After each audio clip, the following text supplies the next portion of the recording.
Hello everyone, मैं सिमरन गुंबर स्वागत करती हूँ आप सबका लेवल अप लर्निंग पे। आज के इस वीडियो में मैं आपको सत्रीय कार्य 3 दिखाने वाली हूँ, डी सी का। ठीक है जी, इसके अंदर आपको पूरा का पूरा सॉल्व्ड असाइनमेंट दिखाऊंगी। एक एक क्वेश्चन, भाग क ख ग सब दिखाए जाएंगे। किनका ये असाइनमेंट है? ये डीईसी का असाइनमेंट है जिन बच्चों ने जनवरी 2025 या जुलाई 2025 में एडमिशन लिया है। जनवरी सेशन के एडमिशन जनवरी फरवरी मार्च तक चल रहे थे, जुलाई वाले जून जुलाई अगस्त तक चल रहे हैं। ठीक है, तो आपका सॉल्व्ड असाइनमेंट दिखाने वाली हूँ मैं प्रॉपर। ये जो इग्नू की वेबसाइट पे आपका DC3 का असाइनमेंट आया है, सत्रीय कार्य 3, मैं आपको वो दिखाने वाली हूँ। क्वेश्चन पेपर कहाँ आया है? ये इग्नू की वेबसाइट पे आया है। साथ के साथ मैं आपको बताऊंगी कैसी फाइल लेनी है, क्या फ्रंट पेज लगाना है, उसको कैसे फिल करना है, क्या क्या चीज अटैच करनी है, फ्रंट पेज आप मुझसे कैसे ले सकते हो, सारी चीजें बताऊंगी।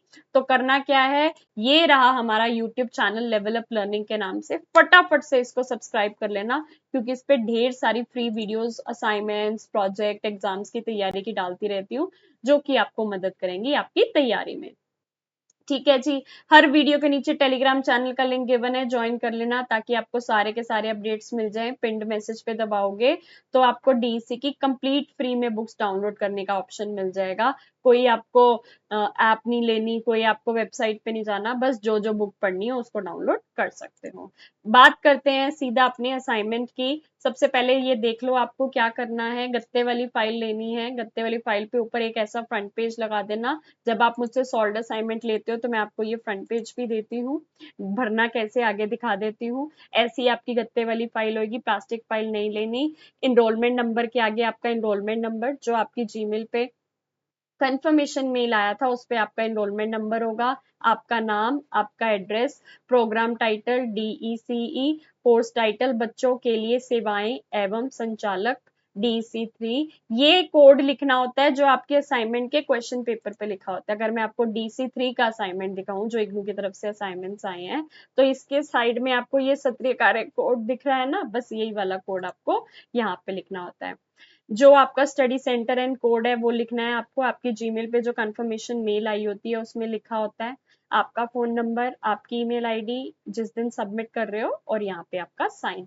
फिर आप अपने आई कार्ड की यहाँ पे फोटोकॉपी लगा दोगे। आई कार्ड कैसे डाउनलोड करना है, चैनल पे वीडियो डाली हुई है, और इसके असाइनमेंट की फोटोकॉपी लगा दोगे। ये पहला पेज है, दूसरा पेज है, भाग क और ख होता है। असाइनमेंट के साथ साथ सारी चीजें आपको बताऊंगी कैसे कैसे क्या क्या करना है, तो टेंशन मत लो। वन पेज करके एक एक चीज आपको दिखा देती हूँ। लाइंस वाली शीट लेना चाहो लाइंस वाली ले सकते हो, प्लेन लेना चाहो प्लेन ले सकते हो। ठीक है जी, अब उसके बाद क्या कहते हैं, मैम दोनों साइड लिखना है या एक साइड? आपकी मर्जी है, दोनों साइड लिखना है दोनों साइड लिख लो, एक साइड लिखना है एक साइड लिख लो। बट ये याद रखना आपका असाइनमेंट आपकी हैंडराइटिंग में सबमिट होगा। मैं आपको ये टाइप्ड इसलिए दिखा रही हूँ ताकि आपको स्क्रीन पे एक एक वर्ड इजिली नजर आ जाए। हैंडराइटिंग में सबमिट होगा। ठीक है जी, क्वेश्चन ब्लैक पेन से लिखना है, आंसर ब्लू पेन से लिखना है। सबसे पहले सत्रीय कार्य 3 भाग क प्रश्न नंबर 1। अगर मैं आपको इसका क्वेश्चन दिखाऊं तो ये क्या कह रहा है, भाग क में विशेष आवश्यकताओं वाले बच्चे किसने कहते हैं, उदाहरण देते हुए स्पष्ट कीजिए 700 शब्द में। तो अगर आपको स्क्रीन पर जब मेरा आंसर दिख रहा है तो आप मेरे शब्दों को गिन सकते हो। 700 वर्ड से 5-10 वर्ड्स प्लस से होंगे, विच मीन्स मैंने वर्ड लिमिट को प्रॉपर तरीके से फॉलो किया है। प्रश्न लिख के उत्तर लिख दिया, question black pen, answer blue pen. ठीक है, विशेष आवश्यकता वाले बच्चे वो होते हैं जो शारीरिक, संज्ञानात्मक, संवेदी, भावनात्मक, व्यवहारिक या सीखने के क्षेत्रों में चुनौतियों का सामना करते हैं। ये सारी उसके बारे में इंट्रोडक्शन दी हुई है। इंट्रोडक्शन देने के बाद हमने एक बहुत ही सुंदर सा फ्लो चार्ट बनाया है जिसमें सारे के सारे विशेष आवश्यकताएं वाले बच्चों के बारे में बताया है। क्या कि अगर किसी को शारीरिक विकलांगता है तो सेरिब्रल पाल्सी हो सकती है, या स्पाइना बीफिडा एवं अंग विच्छेदन हो सकता है। बौद्धिक और विकासात्मक विकलांगता होगी तो डाउन सिंड्रोम हो सकता है, और वैज्ञानिक विकासात्मक विलंब हो सकता है। सीखने संबंधी अक्षमताएं हैं तो डिसलेक्सिया, डिसकैल्कुलिया, डिस्ग्राफिया हो सकता है। संवेदी विकलांगता है तो दृश्य हानि या श्रवण हानि हो सकती है। ऑटिज्म स्पेक्ट्रम विकार हो सकता है। भावनात्मक और व्यवहार संबंधी व्यवहार में attention deficit hyper activity disorder ADHD होता है। अब देख सकते हो इनको एक्सप्लेन कर दिया है। क्या तरीका होता है किसी भी असाइनमेंट को सॉल्व करने का? सबसे पहले इंट्रोडक्शन लिखो, फिर फ्लो चार्ट बनाओ, ठीक है, फिर पॉइंट्स लिखो, फिर एग्जाम्पल्स के साथ पॉइंट्स लिखो, और फिर कंक्लूजन लिख दो। ठीक है जी। अगर हिंदी की बात करूं, इंट्रोडक्शन, फिर फ्लो चार्ट, पॉइंट्स, उदाहरण, कंक्लूजन, यानी कि क्या कहते हैं, कंक्लूजन, निष्कर्ष लिखो। ठीक है, फ्लो चार्ट दिखा दिया। अब यहाँ पे आप देख सकते हो उदाहरण पॉइंट्स के साथ लिखे हुए हैं, एक एक चीज को समझाया हुआ है, पॉइंट उसके बारे में, उनकी विकलांगताओं के बारे में, उदाहरण। बौद्धिक और विकासात्मक विकलांगता, उनके पॉइंट्स और उनके उदाहरण। ठीक है जी। ऐसे ही सीखने संबंधी क्षमताएं जो जो भी हैं वो लिख दी और उदाहरण लिख दिया। स्क्रीन पर आपको आंसर शो हो रहा है, आप पोज करके लिखना चाहो तो डेफिनेटली लिख सकते हो। फोर्थ पॉइंट देख सकते हो, उसके बारे में उदाहरण। ऐसे करते करते फिफ्थ का भी उदाहरण, सिक्स के बारे में भी उदाहरण करके हमने निष्कर्ष लिख दिया कि भाई ये हमारा कंक्लूडिंग स्टेटमेंट है। अगर आप इसके वर्ड लिमिट को पढ़ोगे तो आपको 700 से 3-4 वर्ड्स, 10-12 वर्ड्स ऊपर ही मिलेंगे, विच मीन्स मैंने वर्ड लिमिट को प्रॉपर फॉलो किया है।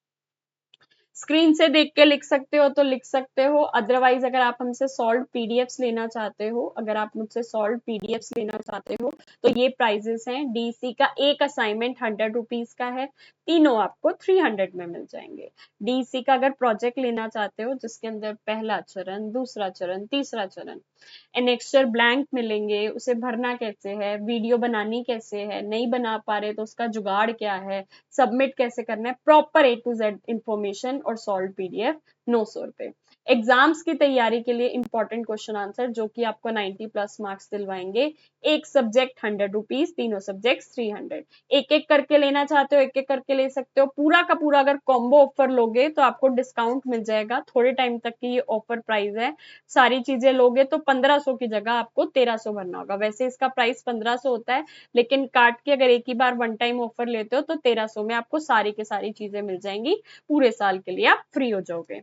अब बोलोगे मैम आपके असाइनमेंट्स में बच्चों के अच्छे मार्क्स आते भी हैं क्या? देख लो, कुछ बच्चों के रिजल्ट्स हैं, 90 प्लस मार्क्स आए हुए हैं, 93 प्रोजेक्ट में है, 90 प्लस असाइनमेंट में है, 91, 90, 95, 90, 97, 80, 84, 92, 82, 94, तो सब बच्चों के बहुत ही अच्छे मार्क्स आते हैं। इनफैक्ट अभी पीछे एक बच्चे के 100 मार्क्स भी आए हैं असाइनमेंट में, उसकी ग्रेड कार्ड मैंने यहाँ डाला नहीं है, वो भी मैं हमारे चैनल पे डाल दूंगी। तो डेफिनेटली आते हैं क्योंकि मैं बिल्कुल सही तरीके से गाइड करती हूँ। मैं सही तरीके से गाइड करती हूँ तो आप ये देख सकते हो, हमारा चैनल है YouTube channel level up learning के नाम पे, जो कि डेडिकेटली डीईसी की सारी वीडियोस डालता है ताकि आपकी सारी की सारी टेंशन फ्री हो जाए।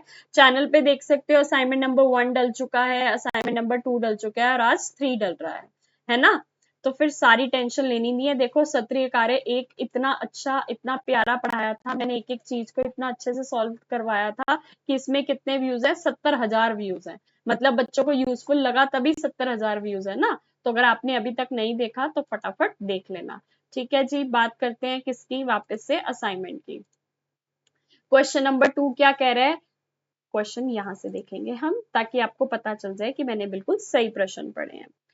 निम्नलिखित प्रत्येक का 400 शब्दों में वर्णन कीजिए। संचार के रूप में भूमिका अभिनय, ठीक है जी, 400 वर्ड्स में बताना है। संचार के रूप में भूमिका अभिनय के बारे में हमने क्या करा, क्वेश्चन ब्लैक पेन से, आंसर ब्लू पेन से, और एक हमने फ्लो चार्ट बना दिया जिसमें इसके पॉइंट्स बता दिए कि संचार के रूप में भूमिका अभिनय से मौखिक और गैर मौखिक कौशल में सुधार होता है, आत्मविश्वास बढ़ता है, सहानुभूति और समझ विकसित होती है, टीम वर्क और सहयोग को प्रोत्साहित किया जाता है, भावनात्मक अभिवृद्धि में सहायता होती है, सक्रिय श्रवण को प्रोत्साहित करता है और समस्या समाधान और निर्णय लेने का कौशल विकसित होता है। अब इन सारे के सारे पॉइंट्स को एक एक करके मैंने एक्सप्लेन कर दिया विद उदाहरण। आत्मविश्वास बढ़ता है, पॉइंट लिखा उदाहरण के साथ, पॉइंट लिखा उदाहरण के साथ। देख सकते हो आप उदाहरण लिखे हुए हैं मैंने, किसी के असाइनमेंट में आपको ये नहीं मिलेंगे, मैंने बहुत ही मेहनत से ये सॉल्व करे हैं। उदाहरण लिख दिया, उदाहरण लिख दिया और पॉइंट लिख के, पॉइंट लिखा, एक्सप्लेन किया, उदाहरण लिख दिया। आप भी ऐसे लिख सकते हो और 7 पॉइंट्स लिखने के बाद निष्कर्ष लिख दिया। क्या कोई आपके नंबर काट सकता है? काट ही नहीं सकता। तो फिर आपको मिलेंगे ना 90, 95, 97 और इनफैक्ट अभी रिसेंटली बच्चे को मिले हैं 100 मार्क्स, जिसकी मार्कशीट मैं चैनल पे डाल दूंगी। सेकंड क्या कह रहा है? प्रतिकूल अभिवृत्ति वाले माता पिता, ठीक है जी, उनके बारे में लिख दिया। ठीक है, उसके लिए भी हमने एक फ्लो चार्ट बना दिया कि उनकी क्या विशेषताएं होते हैं। बार बार चिल्लाना और कठोर अनुशासन, भावनात्मक रूप से दूर रहते हैं, आक्रामक शारीरिक भाषा होती है और निरंतर आलोचना करते हैं। अब उसके बारे में बताया, मेन पॉइंट लिखा और उसका उदाहरण लिख दिया। पॉइंट लिखा, उदाहरण लिख दिया, पॉइंट लिखा, उदाहरण लिख दिया, पॉइंट एंड उदाहरण। और इसका अब बच्चे पे क्या इम्पैक्ट पड़ेगा, है ना? अगर माता पिता का कुछ बिहेवियर गलत है तो उससे क्या दिक्कतें आएंगी, वो दिक्कतें लिख दी और हमने निष्कर्ष लिख दिया। बेस्ट तरीका यही होता है जो मैंने लिखा हुआ है। ठीक है, भारत में शाला पूर्व शिक्षा में ताराबाई मोदक का योगदान। ठीक है, आगे चलते हैं। भारत में शाला पूर्व शिक्षा में ताराबाई मोदक का योगदान। Question black pen, question black pen, answer blue pen. आपको मेरी स्क्रीन पर भी दिख रहा होगा ना, ये ब्लैक चल रहा है और ये ब्लू चल रहा है, तो बस आपको ये ध्यान रखना है क्योंकि ये अच्छा तरीका है आपके आंसर को लिखने का। ठीक है जी, ताराबाई मोदक के बारे में लिखा, उनके प्रमुख योगदान क्या है कि बालवाड़ियों की उन्होंने स्थापना किया, उसको एक्सप्लेन कर दिया। कम लागत वाली शिक्षण सहायक सामग्री का उपयोग, उसको एक्सप्लेन कर दिया। सामुदायिक भागीदारी, उसको एक्सप्लेन कर दिया। शिक्षण प्रशिक्षण एक्सप्लेन कर दिया। नूतन बाल शिक्षण संघ की स्थापना, उसको एक्सप्लेन कर दिया। विरासत और प्रभाव, उसके बारे में लिख के निष्कर्ष लिख दिया, कंक्लूडिंग स्टेटमेंट लिख दी। ठीक है जी, ऐसे आप लिखोगे। आगे चलते हैं। संचार के अव्यय, संचार के अव्यय, ये अगर आप यहाँ देखते हो तो ये यहाँ पे था संचार के अवयव। संचार के अवयव क्या है उसके बारे में लिखा। संचार के प्रमुख अवयव प्रेक्षक स्रोत है, उसके बारे में लिखा कि प्रेक्षक क्या होता है, उदाहरण के साथ। संदेश जो आता है, इनकोडिंग होती है। ठीक है, माध्यम होता है चैनल का, प्राप्तकर्ता होता है और डिकोडिंग होके प्रतिक्रिया होती है और बीच में एक शोर भी होता है। अगर आप संचार का अव्यय सुनोगे, प्रेक्षक जो कि बोलता है, फिर उसके मैसेज की इनकोडिंग होती है, संदेश मैसेज होता है, वो एक मीडियम के थ्रू जाता है, फिर वो डिकोड होता है मैसेज और प्राप्त करता, रिसीवर उसको समझता है और फिर वो उसके ऊपर फीडबैक देता है और बीच में शोर भी होता है। उदाहरण के साथ ऊपर सारी चीजें समझाई हुई है। निष्कर्ष लिख के आंसर को कंप्लीट करते हैं। प्रश्न नंबर 3, प्रश्न नंबर 3 क्या कहता है? प्रश्न नंबर 3 कह रहा है, शाला पूर्व अध्यापिका देखभाल करता निम्नलिखित से कैसे निपट सकती हैं? विनर्वित व्यवहार वाला बालक, कितने वर्ड्स में बताना है? 400 वर्ड्स में बताना है। विनम्रित व्यवहार वाला बालक, उसके बारे में फर्स्ट पॉइंट लिख दिया कि बच्चे का निरीक्षण करे और उसे समझे। ठीक है, सुरक्षित और पोषणकारी वातावरण बनाए, उससे कैसे डील करना है ये पूछा था ना, तो इसमें इंट्रोडक्शन और फ्लो चार्ट की नीड नहीं थी, डायरेक्ट सारी चीजें बता दी। ठीक है जी, उदाहरण के लिए ये बता दिया। तीसरा पॉइंट लिख दिया, जैसे कि एग्जाम्पल डाल दिया। फोर्थ पॉइंट लिख दिया, 5 पॉइंट लिख दिया और निष्कर्ष लिख के आंसर को कंप्लीट कर दिया। इसका दूसरा पार्ट क्या कह रहा था? डर व दुर्मति से ग्रस्त बच्चा, उससे कैसे डील करेंगे? ठीक है, डर को पहचाने कि भाई पहले बच्चा डरता किससे है, जिस चीज से डरता है उसको पहचानो। सुरक्षित और पूर्व नामित वातावरण बनाए, उसके बारे में एक्सप्लेन कर दिया कैसे कैसे क्या क्या कर सकते हो। बिना किसी दबाव के आश्वासन दे कि बेटा कोई बात नहीं, कुछ नहीं होगा, हम तुम्हारे साथ हैं, यहाँ पे उदाहरण लिख दिया। क्रमिक संपर्क और संवेदनशीलता, उसके बारे में लिख दिया। कहानी सुनाने और रोल प्ले का उपयोग करें और फिर निष्कर्ष लिख के आंसर को कंप्लीट कर दिया। देख रहे हो, आपको निष्कर्ष की वैल्यू दिख रही है? आपको नहीं दिख रही होगी, लेकिन जो आपका असाइनमेंट चेक करेगा, जो आपका एग्जाम चेक करेगा कल को जब पेपर देते हैं, है ना, तो क्या होता है, आप पहले असाइनमेंट पे आ जाओ। असाइनमेंट में हमने आंसर को इतने अच्छे तरीके से लिखा है ना कि असाइनमेंट जब देखेगा टीचर ना तो समझ जाएगा किसी बढ़िया बच्चे का असाइनमेंट आया है और डेफिनेटली 90+ मार्क्स मिलेंगे। चौथा क्वेश्चन, समुदाय आधारित पूर्ण स्थापन की अवधारणा को स्पष्ट कीजिए। देखिए प्रश्न 4, इंट्रोडक्शन आ गई, इंट्रोडक्शन। उसके प्रमुख सिद्धांत क्या हैं? भागीदारी और सशक्तिकरण, समावेशन और समानता, स्थानीय संसाधनों का उपयोग, बहुक्षेत्रीय सहयोग। उसके बाद समुदाय आधारित पूर्ण स्थापना मैट्रिक्स, स्वास्थ्य, शिक्षा, आजीविका, सामाजिक समावेशन, सशक्तिकरण। और फिर समुदाय आधारित पूर्ण स्थापन का महत्व वो लिख दिया, फिर उसका चुनौतियों के बारे में एक्सप्लेन कर दिया और निष्कर्ष लिख के कंप्लीट कर दिया। ठीक है जी, हर क्वेश्चन में मैंने वर्ड लिमिट फॉलो करी है, तो टेंशन मत लेना। किन्हीं 3 सिद्धांतों का वर्णन करें जो मानसिक मंदता से ग्रस्त बच्चों के साथ कार्य करते हुए प्रारंभिक देखभाल कार्यकर्ता को ध्यान में रखने चाहिए। Word limit 600 words. चलो जी, 600 वर्ड्स का एक और क्वेश्चन आ गया। ठीक है, क्वेश्चन लिखा, आंसर लिखा और 3 हमें सिद्धांत बताने हैं। पहला हमने बताया व्यक्तिगत दृष्टिकोण और विकासात्मक रूप से उपयुक्त अभ्यास, एक्सप्लेन कर दिया और उदाहरण के लिए उदाहरण से समझा दिया। सकारात्मक सुदृढ़ीकरण और भावनात्मक समर्थन, एक्सप्लेन कर दिया और फिर उदाहरण से समझा दिया। तीसरा, समावेशी और सामाजिक शिक्षण वातावरण, एक्सप्लेन कर दिया, उसके अंदर ही एग्जाम्पल डल चुका है और फिर निष्कर्ष लिख के कंप्लीट कर दिया एग्जैक्ट वर्ड लिमिट को फॉलो करके। 6th क्वेश्चन, निम्नलिखित में से प्रत्येक को 500 शब्दों में बताएं। प्रभावी पर्यवेक्षण के 3 विशेषताएं। प्रभावी पर्यवेक्षक की 3 विशेषताएं हैं, अच्छे संचार कौशल होंगे, सहायक और सहानुभूतिपूर्ण और मिलनसार होगा और निष्पक्षता होगी। और फिर हमने उन तीनों पॉइंट्स को एक्सप्लेन कर दिया। पहला, अच्छे संचार कौशल, उदाहरण के लिए भी लिख दिया।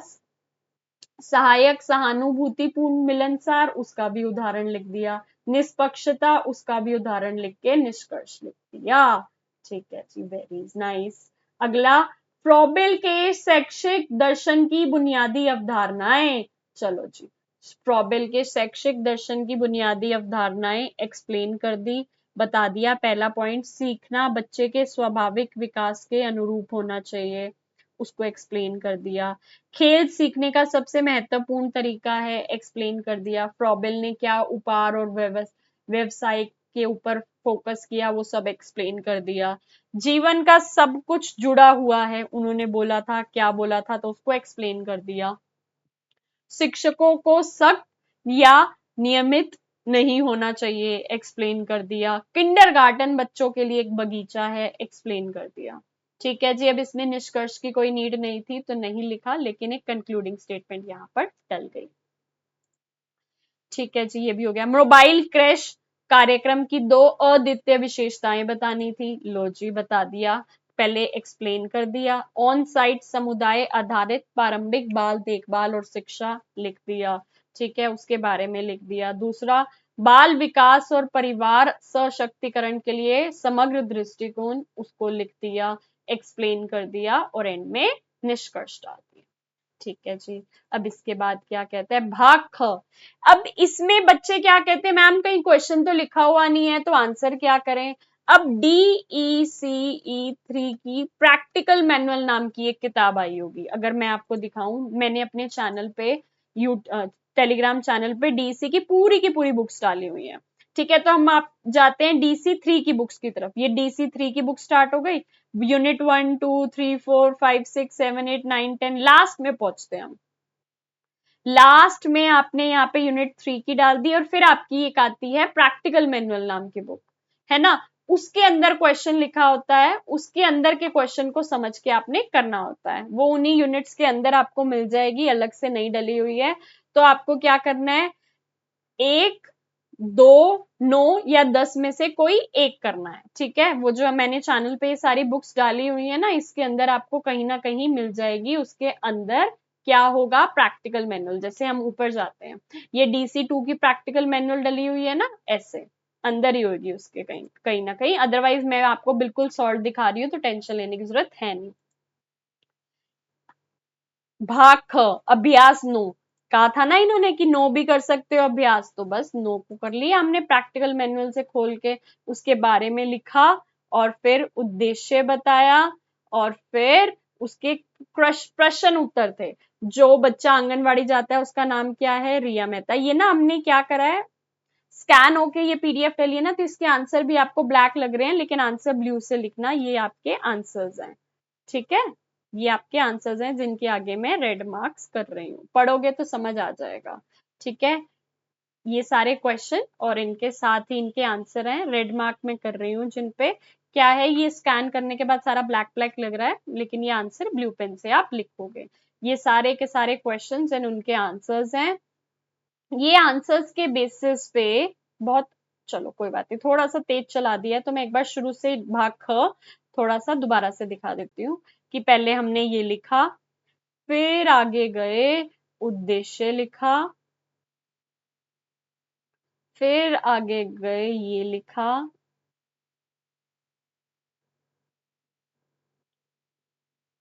देख सकते हो आप, बहुत ही शांति से मैं दिखा रही हूँ। अगर कोई बच्चा कहता है कि मैम मैं असाइनमेंट परचेज करना अफोर्ड नहीं कर सकता या मैं नहीं ले पाऊंगा, कोई बात नहीं, वीडियो में हम आपको दिखा रहे हैं, वीडियो से देख के लिख लो। और जो बच्चा चाहता है कि बिल्कुल आसानी से मेरे पास PDF आ जाए और मैं लिख लूं, तो वो ये खरीद सकता है। एक असाइनमेंट 100 रुपीज का है, जैसा आपको ठीक लगे, ठीक है। ये आंसर्स आपको मैं दिखा रही हूँ, साथ ही साथ पॉज कर लेना जहां पे रोक के देखना हो।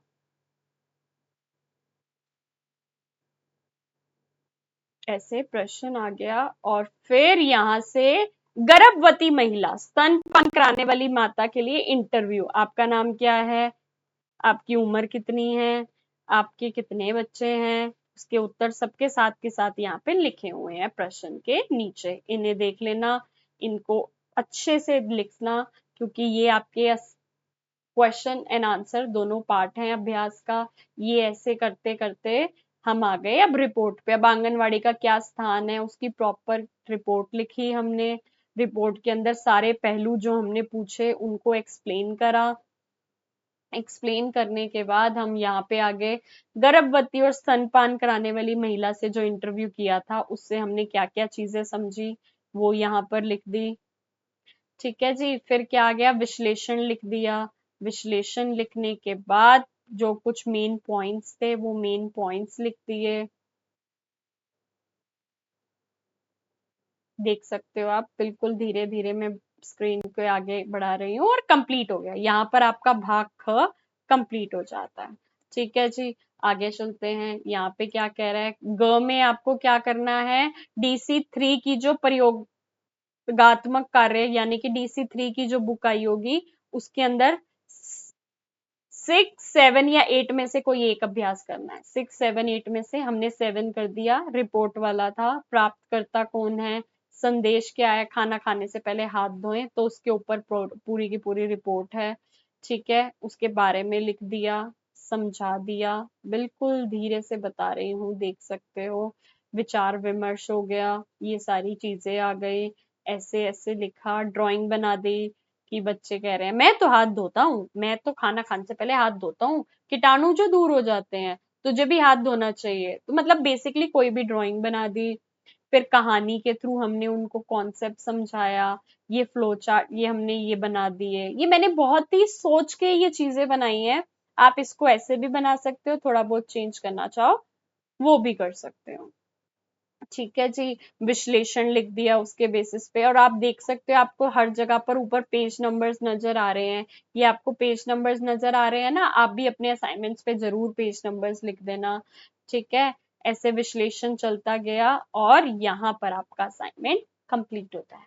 इग्नू से कोई भी कोर्स कर रहे हो, सॉल्व असाइनमेंट चाहिए, प्रोजेक्ट चाहिए, एग्जाम्स की तैयारी के लिए इंपॉर्टेंट क्वेश्चन आंसर चाहिए, ये लेवल अप लर्निंग का कांटेक्ट नंबर है। व्हाट्सएप पे मैसेज कर देना अपनी डिटेल्स के साथ कि कब कौन से कोर्स में एडमिशन लिया है, सारी डिटेल्स आ जाती हैं। ये फ्रंट पेज मैंने हमारे टेलीग्राम चैनल पे डाला हुआ है, दोबारा से डाल दूंगी। ठीक है। असाइनमेंट का क्वेश्चन पेपर ये रहा, ये पूरा का पूरा सॉल्व दिखा दिया, ये मैंने आपको बता दिया। गत्ते वाली फाइल लेनी है, कार्डबोर्ड फाइल लेनी है, प्लास्टिक फाइल नहीं लेनी है, प्लास्टिक फाइल नहीं लेनी है। फ्रंट पेज लगेगा, अंदर भी आई कार्ड लगेगा, क्वेश्चन पेपर लगेगा। सबमिट कैसे करना है, ये एड्रेस है, यानी कि ये एड्रेस क्या है कि येलो कलर का लिफाफा ले लेना, तीनों असाइनमेंट्स की फाइलें इसके अंदर जाएंगी, ऊपर लिख देना DC assignment 1 2 3 to the coordinator. अब जो आपके स्टडी सेंटर का एड्रेस है आप वो लिखोगे, आपकी जीमेल पे कंफर्मेशन मेल में आपके लिखा होगा स्टडी सेंटर का एड्रेस, स्टडी सेंटर का कोड भी लिखा होगा, वो लिख देना। फ्रॉम आपका नाम, इनरोलमेंट नंबर, आपका address, phone number, email ID. इस लिफाफे को चारों तरफ से पैक करके रजिस्टर्ड स्पीड पोस्ट या कोरियर के थ्रू भेजना, जिसकी आपको रिसीट मिले और आप उसको ट्रैक कर पाओ कि आपका असाइनमेंट कहाँ तक पहुंच गया है। जब पहुंच जाएगा तो उसका स्क्रीनशॉट संभाल के रख लेना, कल को कोई दिक्कत हो जाती है तो आपके पास प्रूफ रहना चाहिए। ये सारी चीजें समझते रहने के लिए ये रहा हमारा YouTube channel level up learning Simran के नाम से, जिसपे 97,000 बच्चे ऑलरेडी जुड़े हुए हैं। आप भी जुड़ोगे तो आपको भी इंफॉर्मेशन मिलती रहेगी, देख सकते हो। प्रोजेक्ट, असाइनमेंट, डेट शीट, एक एक चीज, कोई बड़ा बदलाव आ रहा है सबका सब मैं समझाती हूँ, तो देख लेना। असाइनमेंट नंबर 1 पे तो 70,000 व्यू आए हुए हैं, है ना, तो इसे देख लेना और फिर बस टेलीग्राम चैनल ज्वाइन कर लेना। हर वीडियो के नीचे व्हाट्सएप चैनल का लिंक गिवन है, ज्वाइन कर लेना और फिर अपनी तैयारी अच्छे से कर लेना। सॉल्व मटेरियल लेना चाहो तो ये प्राइजेस हैं। लेवल अप लर्निंग का सिर्फ और सिर्फ यही नंबर है, इस पे कांटेक्ट करके आप डिटेल्स ले सकते हो। लिख देना जनवरी 2025 के स्टूडेंट हो या जुलाई 2025 के स्टूडेंट हो, आपका नंबर सेव करके आपको सारी डिटेल्स दे देंगे। All the very very best, God bless you all. जल्दी मिलते हैं न्यू वीडियो में न्यू अपडेट्स के साथ। आई होप सत्रीय कार्य 3 डीसी का सत्रीय कार्य 3 आपको अच्छे से समझ आ गया है। अभी तक नहीं बनाया तो इसी वीडियो को देख के बनाना चाहो बना सकते हो। सॉल्व असाइनमेंट की पीडीएफ लेना चाहो तो व्हाट्सएप पे मैसेज करके ले सकते हो। Thank you so much.